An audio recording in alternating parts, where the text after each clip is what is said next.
TBC pre-patch is coming out very soon. We have a little bit over a month still, almost 1.5 months, right-ish? Something like that. This video right here is top 10 TBC... top 10 pre-TBC tips, part 2. So, pre the Burning Crusade. It's a video by Warrior TSW, by the way. We have seen part 1, so I feel like it's fitting to see part 2 as well. Hi everyone, TSW here in another video. My YouTube channel apparently is popping off, so more content from me. I hope you enjoy it. Yeah. Today we have another 10 things to be doing right now in the Burning Crusade pre-patch, or the pre-patch, which is before the pre-patch. Anyway. The pre-patch. So basically any time between now and the Burning Crusade, right? Yeah, got you. Starting off with guild banks. Guild banks are coming in the pre-patch, but now, before the pre-patch comes, you can still get your bank alt to make a guild. Even though you can't make the guild bank now, you can make the guild. So go to the guild section of the city, get the guild charter, get 10 random people to sign it. Because as soon as the pre-patch comes, you can spend 100 gold to get the first tab on the guild bank, and straight away start to unclutter your mailbox and your bags. To further in on this tip, by the way, for anybody who values their gold, like me for example, what I'm going to do is not follow this advice. Because there's so much bank space that is basically free already. So instead of spending 100 gold for a guild bank tab, make a new character. Get your character to Stormwind or Orgrimmar to be at the bank, and buy yourself a few bags. Instead of spending 100 gold on a guild bank tab, you can buy bags like this. So here we have one bag worth 3 gold, 3 gold, 50 silver and 50 silver. So this is like, what, 7 gold worth of bags. We also pay like 1 gold for the bank space here. So we have like the shit bag, random bag. Let's just say we spent in total 15 gold for this much bag and bank space. I feel like this is a much better way to spend your gold. So this right here is 15 gold, and it's probably the same amount of space you would have in a guild bank for 100 gold. That being said, the guild bank allows you to like have materials that you can access from multiple characters in the same place, which is really nice, but it's a quality of life feature you're paying a lot of gold for. If you're not full on the characters you can have per account, just make bank alts like I have. Like here, for example, we have way too many bank alts. Can I even see how many we have? 1, 2, 3, 4, 5, 6, 7, 8. I just want to say 20 characters, right? On this account alone. And all of them are just like regular bank alts. Either way, back to the video. Next tab is 250, the third tab is 500, and then 1,000 gold. So it does get expensive quite quickly. But what I do is I have a banker for disenchanting, for ores, for cloth, for herbs. So just having one bank tab on each of them for 100 gold, it's not too bad. So I suggest get lots of guild tabs ready on your bank alts. Editing TSW here, just chiming in. I just ran around at 6 PM on my server, and it took me 9 minutes to get 10 signatures. And just something to bear in mind, I think you are required to have an authenticator on your account in order to have full functionality of a guild, and I think that also includes the guild bank. So please bear that in mind when trying to get a guild bank. Number 2, right, this will take a bit of explaining, I think. So there are faction balances in place on the PvP realms on anniversary servers. So I don't want to create too much of a alarm, but because on PvP realms there is a faction balance, you cannot always create horde characters. I play on Spine Shatter EU, and I've got friends who are saying, yeah, I'm coming back for TBC, I'm going to make a character. They're making a character, and they literally cannot make a horde character. And it takes them days and days and days of trying until they can eventually because enough alliance characters have been made in that period that they can finally make a Horde character. I think that Horde is generally, particularly going to TBC, the more favoured faction. So if you're coming into Burning Crusade wanting to play alliance, you might have better luck making your character straight away. But just be warned, and if you're very apprehensive and want to really have the best chance of playing with your friends who are already playing Anniversary, you do have the option to subscribe to WoW before the pre-patch comes and to make your character now ahead of time. Even if you don't intend to play straight away, you can at least know that you have the character made. And it's my understanding that once you have one Horde character made, you can make subsequent Horde characters on that account without triggering the faction imbalance that Blizzard enforce. It's once you make characters, Blizzard are so much more lenient to you making additional characters on that account. That is not just his understanding, that's how it works. So if you get to make one Horde character, you've essentially broken through that imbalance thing, and you can now make more as well, because you technically count as one. You're one person. So once you make one, you're fine. So it's a bit awkward, and if you do want to play just on pre-patch, it might be worth subscribing a week before pre-patch and just continuously trying to make that character, just in case the whole of the pre-patch you can't make a Horde character. I think there may very well be posts on the forums and subreddits about this, so this is my forecast on that potentially being a problem and hopefully a solution, although you have to maybe subscribe for a week or two additionally to Blizzard servers to try and get a fix, and even then it's not a guarantee. You know, one thing I want to add here that might even make this more of a problem as well, I don't know, because I haven't played on a PvP server in Classic Era, but if there is a faction imbalance protection on Classic Era as well, on the PvP servers that kinda tries to enforce a faction balance, you can use the PvP servers on Anniversary to bypass that faction balance.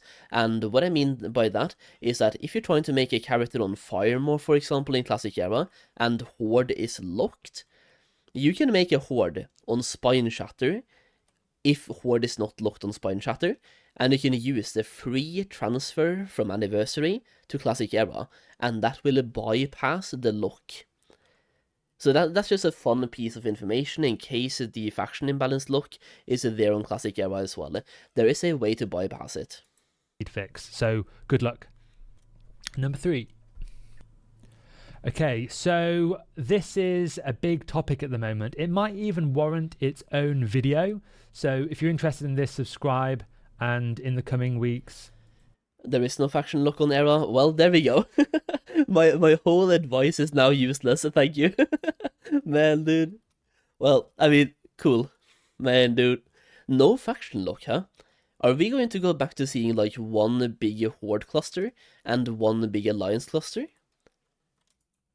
I think I'll sort a video out for this. But basically, boosting as we know it in Classic is going to change. Yeah. It changed in the Burning Crusade, and you might be thinking, oh, during the Burning Crusade boosting was okay, I didn't have that many problems. Well, it came towards the very end of the Burning Crusade, these changes. I'll give you a quick recap.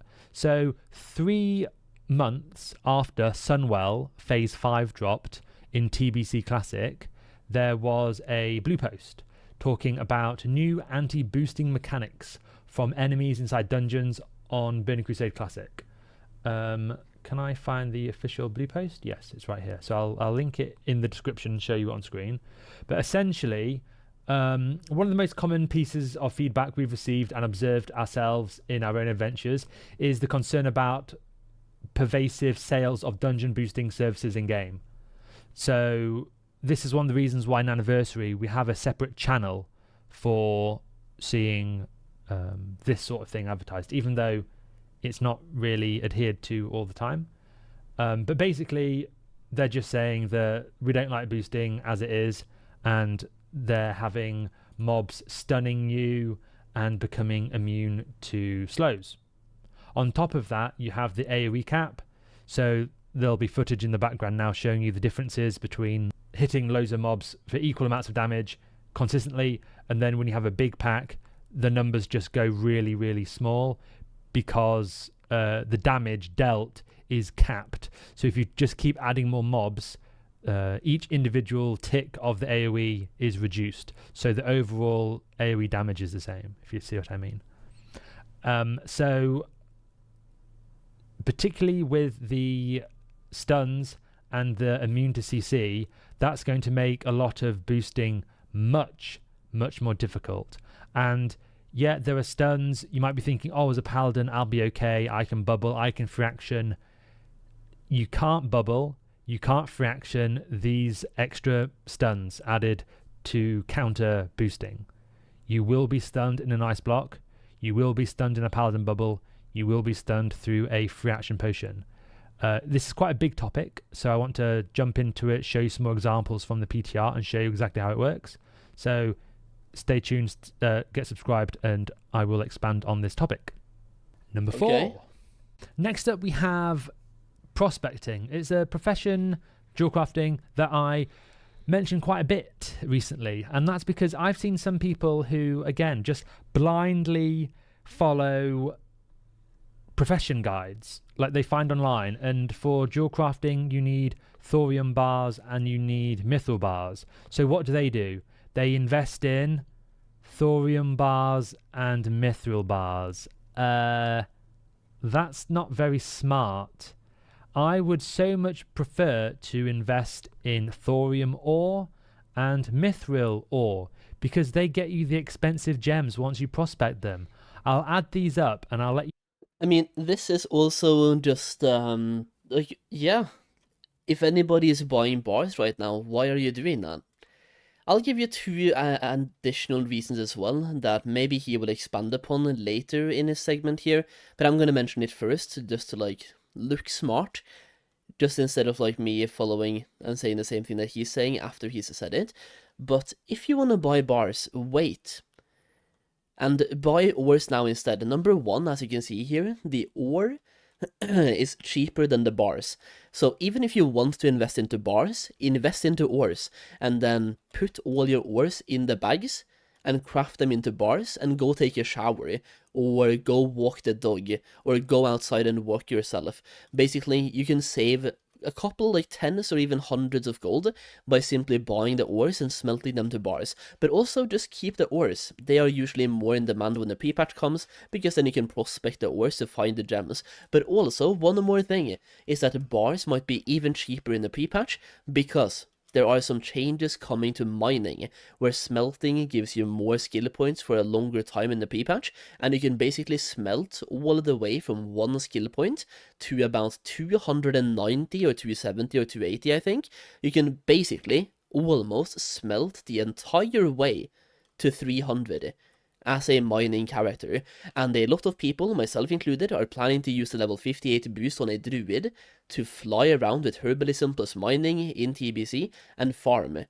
In which case, we are going to buy ores in the pre-patch and smelt to skill up mining, and then we'll sell the bars for any gold we can, just to, like, get some gold back. So bars might become even cheaper in the pre-patch, and ores might become even more expensive. Just wanted to add that part. You know how much money this ore is worth. So I'm prospecting 200 thorium and 200 mithril. I'm going to look on my server right now and tell you how much the ore cost and how much the gems cost. So let's just pretend that jewelcrafting is available now. Okay, so I crunched the numbers, and looking at the 200 thorium and 200 mithril, that would cost you today 212 gold total. And from the thorium, with today's prices of the gems, that would be 378 gold. So you're way better off investing in thorium ore if you're selling them at today's prices. Obviously, these prices won't be the same as they are in the pre-patch, and it's nice to have things ready now than wait for the pre-patch. There is value in having it now, having it done, but at the same time, I would just buy the ore. Why would you not? And then for the mithril, it's not quite as good actually.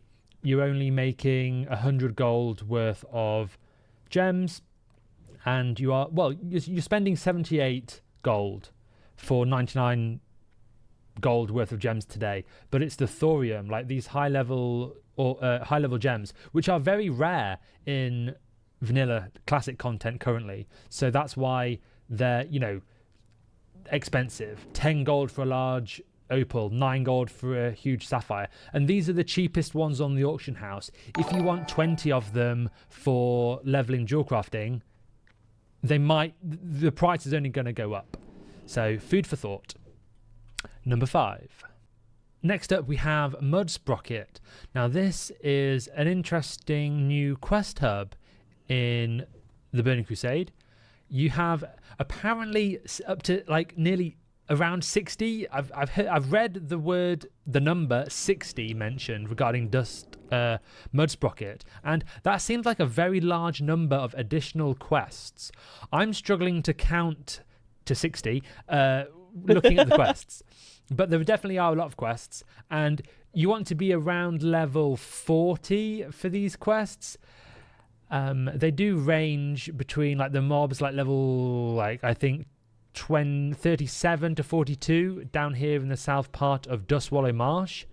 So you come here when you've got bored of South Stranglethorn Vale and you're not wanting to go too early to Tanarus. This fills that slot very nicely. So make sure you come here and do all these new quests. They are very quick.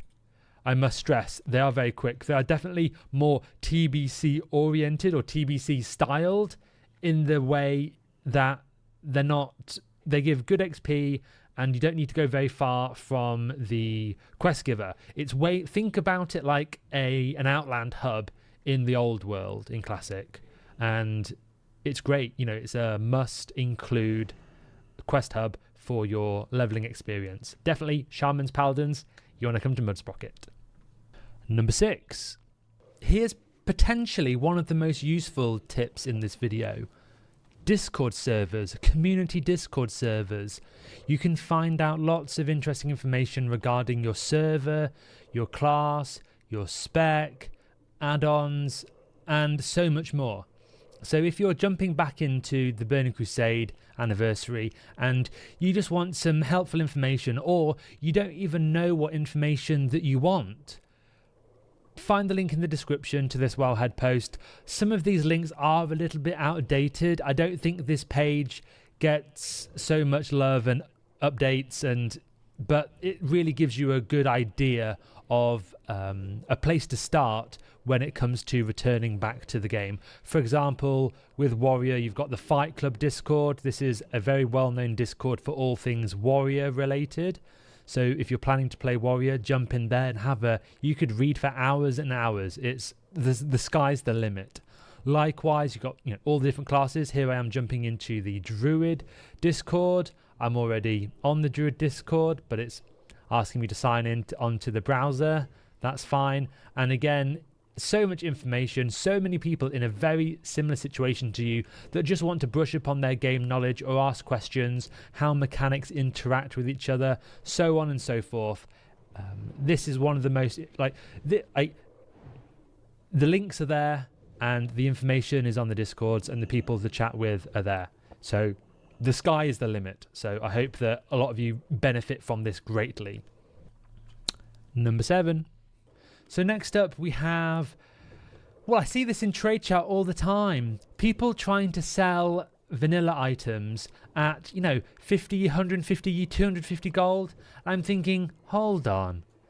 Those stats related to TBC starter quests don't seem that impressive. So don't be trying to buy your alts or even your main that shiny new BOE, because a lot of the time the gear just isn't worthwhile. Sure, if you're planning to raid or to open world farm, then so be it. Maybe it's worth grinding out the last rank for rank 14 if you're 13 at the moment, or if you're planning to do lots of farming and you want to I want to get lots of leatherworking materials ready, I'm going to be killing mobs a lot, I want to spend 150 gold on an item. That's fine.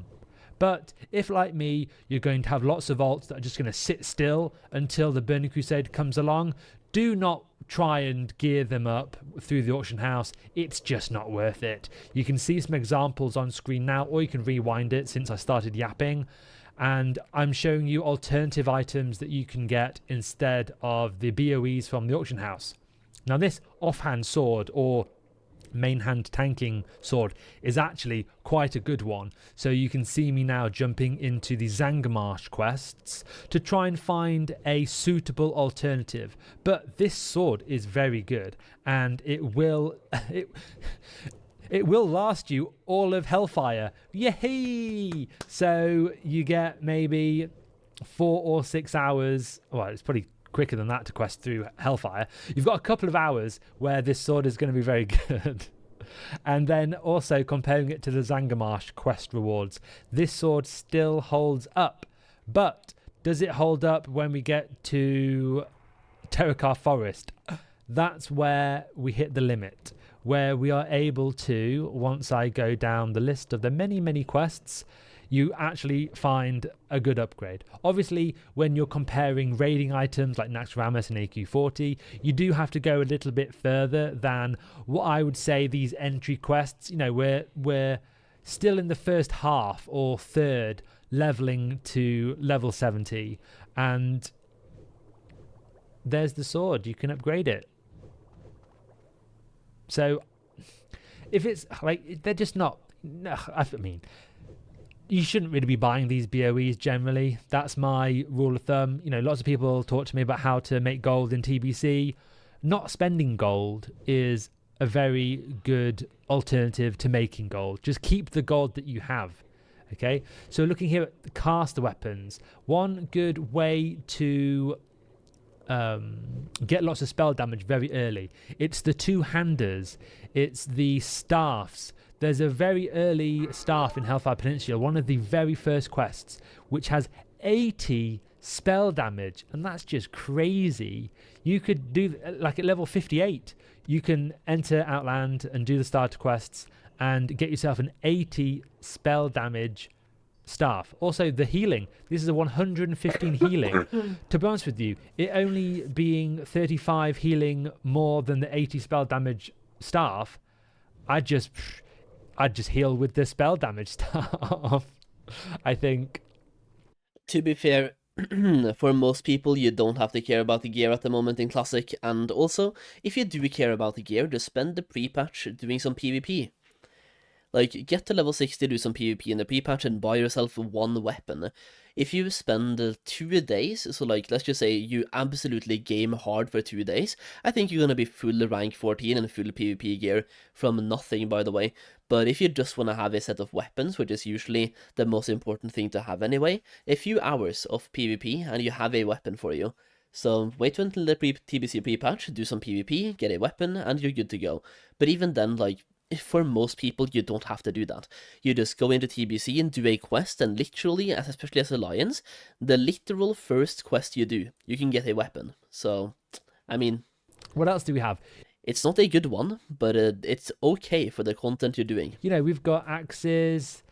You know, they're just not good enough. Like, these items that are like primo pre-raid bis items just do not hold a candle to the very first items in Outland. So save your gold. Don't try and get any of these items. They are simply not worth your gold.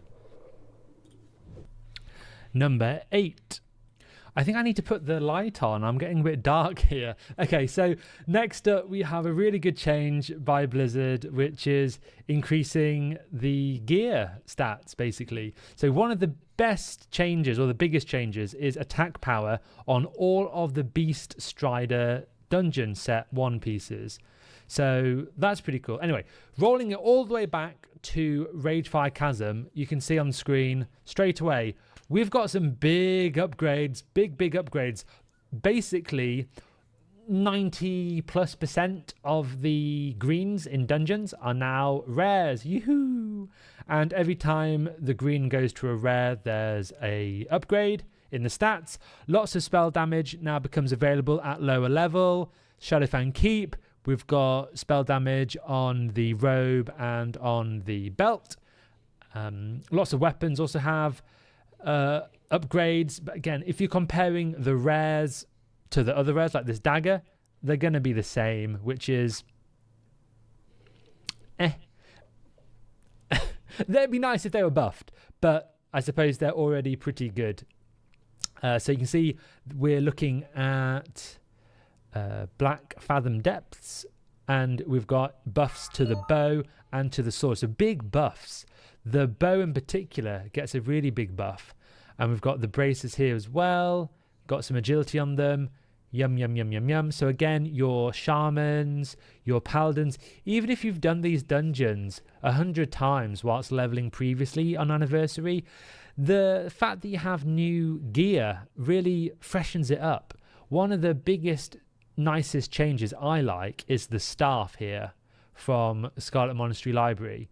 The staff goes from 60 attack power fighting beasts to 40 attack power fighting anybody. This is quite a good warrior weapon, as someone who's played. That is very good indeed. Played a lot of warrior. If you don't have an early whirlwind axe, that staff can fill the void for a while. I feel like this staff is almost a downgrade. You're losing spirit for crit. Like, I use that spirit staff on my mage for boosting because it has lots of regen. I do want to mention that it's not my background of the sound, by the way. That is his background. Because there's no world buff being popped in my background right now. The shoulders get a nice upgrade with extra hit. And the robe gets a massive upgrade. 14 spell damage. Oof! That's very good. So that chest gets mega upgraded. It's very good. Oh, also, we have the fist weapons on the right go from being a white to a rare. So that's jumped up 2 tiers of gear. From white to rare, white to uncommon to rare, or common, uncommon. Anyway, all the terminology, we know what it means. The gear's white. So we're looking at Graveyard, the buff to the shoulders. I was expecting maybe, do these get upgraded? I couldn't remember, and they don't. So this is an instance where the green loot from the secret hidden Fairbanks mob to the side of Cathedral at the end, the greens do not get an upgrade. But the weapon here does, kind of. Instead of it just being healing, with all the healing gear, you have about a quarter, a third of the healing is now spell damage as well. So if you're a Resto Druid, for example, your casts Moonfire Wrath will get an extra bonus spell damage from your full healing set, which is nice. You know, no one's complaining about that, are they? It just means that you have a bit better chance to this was done before dual spec was a thing back in the day, back in TBC. It's less relevant now that healing gear has spell damage built in a little bit, but no one's complaining. It's free stats. No one's complaining. So the dagger from the last boss is all Farak has been upgraded. So some of these upgrades are, I mean, all of them are nice. I'm not going to complain about any of these upgrades because whilst leveling, it's nice to do a dungeon, particularly when instance boosting and everything is such a prevalence in the game. Oh, this head is so buffed. 14 shadow damage to 27 spell damage. Every School of Magic, it's just shy of double shadow damage and 27 extra arcane damage, frost damage. One thing I've never thought about, by the way, which I kinda started thinking about now, and I don't know how it was in TBC the first time. If I already have the Bad Mojo Mask, will I only have the shadow spell damage that was like before the pre-patch? Or will I now get like the updated version giving me massive spell power? I'm kind of assuming the latter, where you get the updated version, but this just made me think a little bit. Holy damage. Every other spell school is like, so good. Also, this should be its own number on the list already, but epics, like this rare drop from Princess in Maradon, this drop rate is increased in the pre-patch and TBC. So keep that in mind if you're farming the blade of Eternal Darkness still. The drop chance is, I can't remember what the Blue Post terminology is, significantly increased. It goes from being whatever it was, it's maybe 3 or 4 or 5, I think it might be 5 times more likely to drop. But when it's a whatever it is, 0.5% drop or whatever, it's still not likely to drop. But that is something to note. In the pre-patch, a lot of the epic rare items have a increased chance to drop. So if that's what you want to spend your time in pre-patch doing, trying to farm your Maradon Epic Dagger, then good luck to you. Thanks. Last up, I was looking at some Nax gear to see if any of it was changed, and I was thinking there's definitely gloves that drop from Saffron. These gloves, Fists of the Unrelenting, these only drop in TBC and pre-patch. So these gloves they're very good, but they also have a fairly unique, it's not unique because you can get them from other gloves, but 50% disarm duration. So that's very useful. So in the comments here, you can see that these were originally on the loot table for Saffron, but never dropped. And then in patch 2.3, so quite late, in Zul'Aman, they were first dropping from the boss. So these are really interesting gloves that are kind of like a bit mysterious. Like there's a lot of story behind it.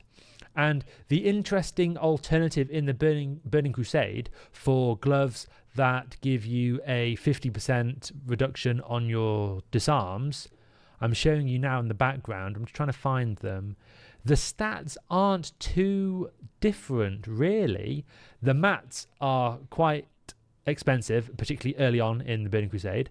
So you can see here, you get 2 gems, and I think that's 28 strength. The preview is so small, I can't really see what it says. 28, 26 strength. And here, they're comparable stats. You can get 2, 8, I think it's 8, crit strike gems. So that's 16 crit strike effectively you could put in those gem sockets. So you can see that the stats are quite comparable to fairly good gloves. So there are instances where you would maybe want to wear reduced disarm gloves, like the ethereal trash just before Netherspite in Kara. But interesting that not only do a lot of items get buffed, some items are introduced to the game for the very first time. Number 9.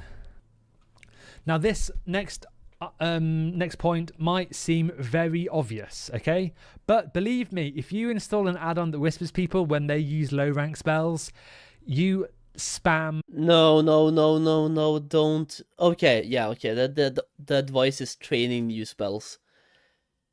If his advice was going to be to download one of those add-ons, I hate people with that add-on or those add-ons so much. It's like that's instant block. The heck, it's called Rank Sentinel, or at least it was in TBC Classic. Don't even say the name, bro. There's another freebie, Rank Sentinel. Get the add-on and it'll whisper. No, don't get the add-on. Anyone who's using low rank spells. Although lots of people get really annoyed when I whisper. Yeah, I genuinely hope that everybody who downloads that add-on, I'm going to give the counter advice. If anybody ever whispers you with Rank Sentinel, instantly ignore them. Don't even say anything, just instant ignore. Whisper them through the add-on to say they've got low rank spells, so your mileage may vary. So anyway, this is such a simple tip, okay, but it's so effective. Once pre-patch hits, please go to your class trainer and just make sure you have all of the spells, because new ranks are available. If you don't have all of the AQ books, if you are on a fresh character, if you're respecking, your spells like Shield Slam, new spells like Devastate, Stance Mastery, they're new abilities that you will not have automatically learned going into the pre-patch. You do definitely want to go to your class trainer and learn the spells. So you have new passives as like a warrior, like Stance Mastery. You have new talents. You've got make sure you've got the max rank of Bloodthirst, although if you're level 60 you probably will. But also Rampage has a second rank as well. You don't just talent and think that you're done. You have to go to the talent trainer and the class trainer and make sure you've got the final ranks. Just some other classes that I've noticed whilst I've been playing in the PTR. Hunter, is you're getting Aspect of the Hawk rank 7, which you probably have from a book if it's your main. But if it's your alt, maybe you don't have the book. Multi-shot rank 5, Serpent Sting rank 9, and this is a good one for hunters. Don't worry about trying to get MC into MC for Tranquilizing Shot, because you can learn it from the trainer when the pre-patch comes. And as a mage, you have Arcane Missiles rank 8, Conjured Food rank 7, so don't worry about if your Conjured Food isn't as high as it can be. Ice Block is now not a talented ability, so every mage can get Ice Block. Frost Ward rank 5 and Frostbolt rank 11. So that's just to name a few extra spells that you should be going to your class trainer and making sure that you have come the pre-patch. Number 10, we made it. Whee! Okay, so number 10 is going to be the other recommendations. There's going to be more than 10 items on this video. These are honorable mentions. That's what I'm trying to look for. So currently on the PTR, the number 1 blacksmith weapon and bis for every until glaives, basically, the Dragonmaw one-handed mace. Yes, I said one hand, not main hand. Currently in the PTR, this is a one-hand. Yeah, dude, this back in TBC was a main hand, wasn't it? Does that mean that you can have 2 of them now? Because if so, that's kind of crazy.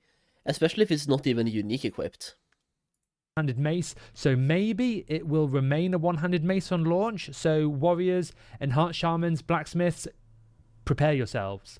Next up, we have PvP marks. The cap currently is 20, and when TBC launches, the cap is 100. Something that people have done in the past is twofold. You can grind BGs. You delete them, and then you use in-game mail restoration, right? 24 hours or less before the pre-patch comes, and when you have those marks in the mailbox, they only last 24 hours. So as long as you're within that window when you log in to the pre-patch, you can grab those extra marks in the mail. But going one stage further, currently you might, I don't endorse this and I don't know if it works 100%, but what you maybe can do is delete your marks now. So farm 20 marks and then delete them. Farm 20 marks, delete them. Farm 20 marks, delete them. So you have a lot of deleted marks, okay? And then when pre-patch comes, go into your Battle.net account online and go to item restoration, okay? And see if you can reimburse those marks. I think Blizzard did make a blue post about this, saying that you could do it with marks once you had attained them or you were expecting them during the pre-patch. So it sounds like they're not going to be honouring any marks that you delete before the pre-patch, but it's something that you can maybe, if you've got marks to burn or marks now, you can delete them now and replenish your 20, because you can refund. Is it a month you can refund? So actually, maybe you don't want to delete your marks now. Wait a little bit longer, but it's something to maybe consider. Also, the next thing on my notes is permanent era TBC. Blizzard, can we have any confirmation on this? I suppose they want to know how popular TBC is, as to whether or not they want to announce ahead of launch if they're going to do a forever TBC. But that'd be cool. I'd like that. And then lastly, we had a really nice comment on my previous video from Karagis5035. So if you've got any good suggestions for videos, please let me know, and maybe... I really want to see TBC era at the end of TBC, but, and I'm going to say this, I don't think we're getting it. And the main reason why is that Blizzard probably wants to do another relaunch at some point, like a classic, where they go through Classic, TBC, and Wrath one more time. And if we have TBC era now, that TBC hype is going to be less. So basically, if you want people to be hyped for TBC, the next time, don't give them the option to keep playing it. And I think Blizzard knows this. So I think that's why. I personally, on a subjective level, I want TBC era. I've been a huge advocate for it, and I've made videos asking for it ever since, like, we didn't get it the first time. Like, I'm one of the biggest advocates publicly on my videos for Classic Era. I've been one of the ones that have talked about it the most out of all the content creators, probably. If not even the one that have talked about it the most.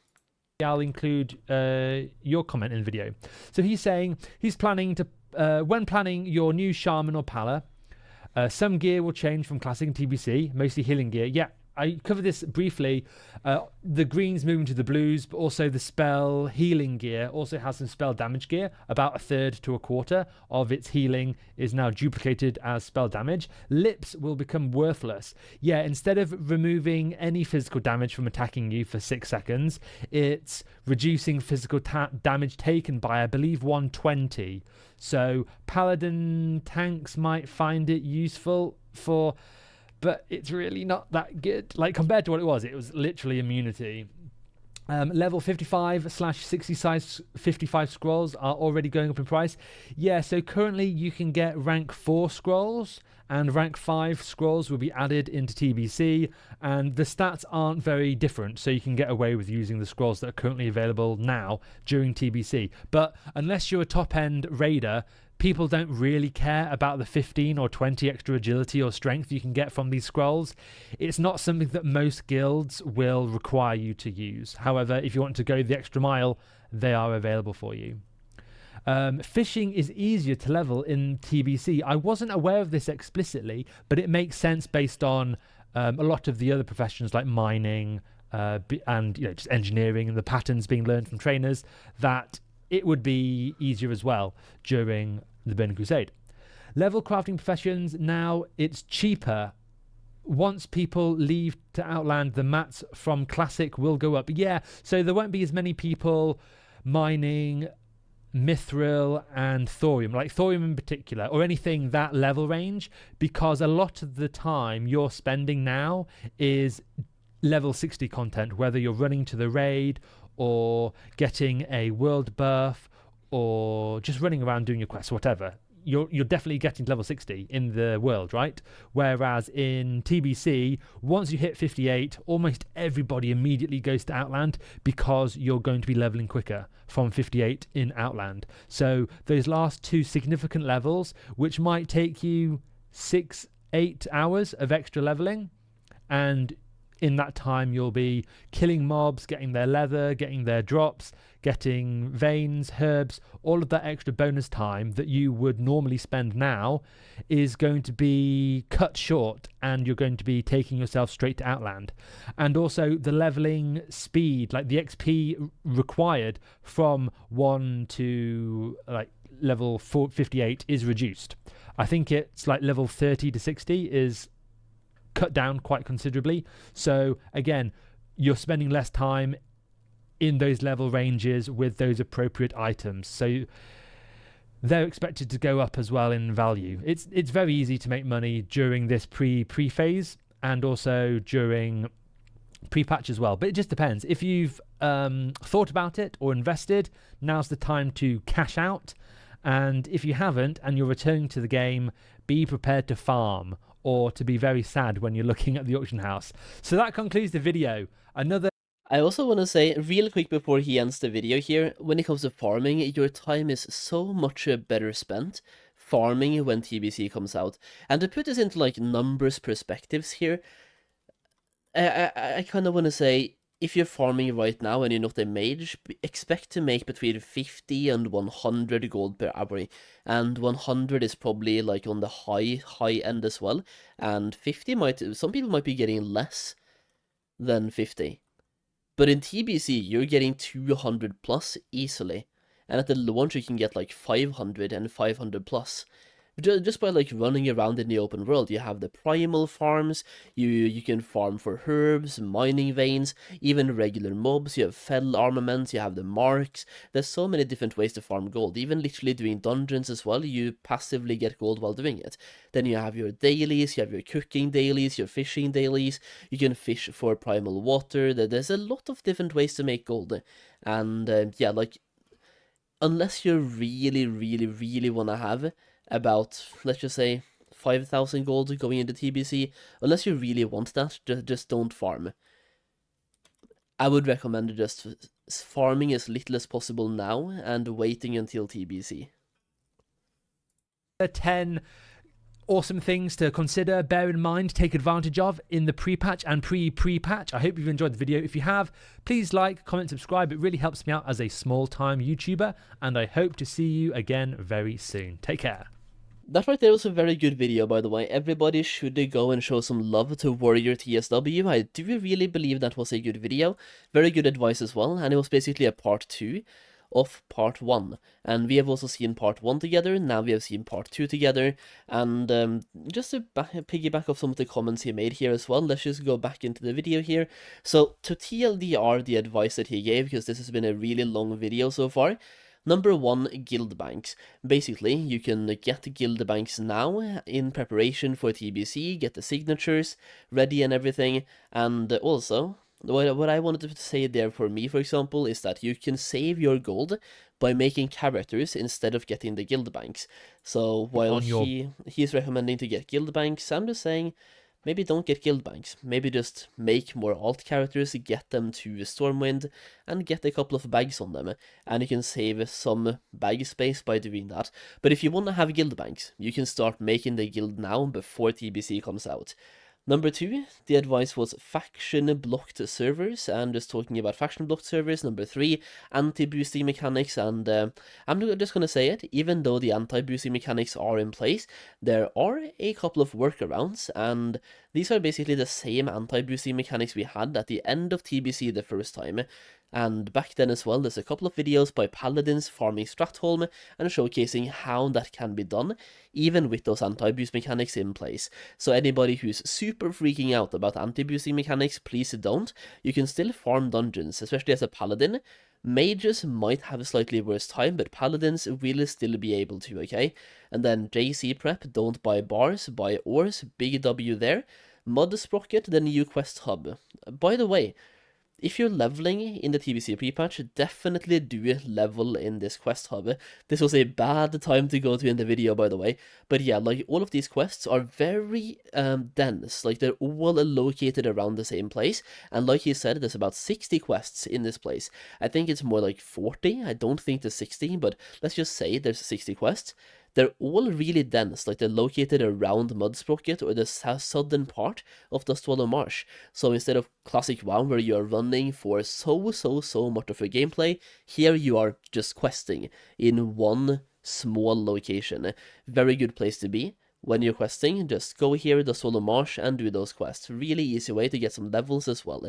Join community discords, good way to get some information, and also get more get more preparation knowledge, right? There we go, that was the word I was looking for, very good as well. Save your gold instead of spending gold. So one way of going into TBC with more gold is just to save your gold and spend your gold smartly. So for example on the gear, I just want to say once again, don't buy BOEs right now, unless you have a lot of gold left over and you really want some BOEs. You're much better off waiting for the pre-patch and then simply doing some PvP in the pre-patch. That's even like, it's really easy content to do, right? Doesn't really require too much skill or anything. And if you want to take this one step further, get a pre-made group as well to do PvP with to get even more marks and more honor points. Then we also have some gear buffs coming in the pre-patch, which is really cool to know about. Train a new spell is a big W, by the way. I don't like the rank sentinel, so please, nobody use rank sentinel, but everybody at the TBC pre-patch, please train your spells. Pretty much all classes get some new spells, and especially if you're a mage, train new spells, but everybody just go and train spells. A lot of people probably are going to go for dual specking as well, in which case just make sure you set up your action bars with the new ranks and everything. So for me, for example, I have just set up a holy spec, and I have a ret spec as well. These specs, both of them are probably getting reset in the TBC pre-patch, so before you go out and do any content, just make sure to put your points in where you want them to be as well. So put your points and train your spells. Very good advice right there. And that's just about it, right? 10 honorable mentions, quite a lot there as well. Very good video, very in-depth video, and me reacting to this has been about 1 hour, well, more like 50 minutes, but yeah, the very good video. I don't really have much to add, especially because we have seen part 1 and part 2. So at this point, let me know how you're prepping for TBC, and that's just about it, okay?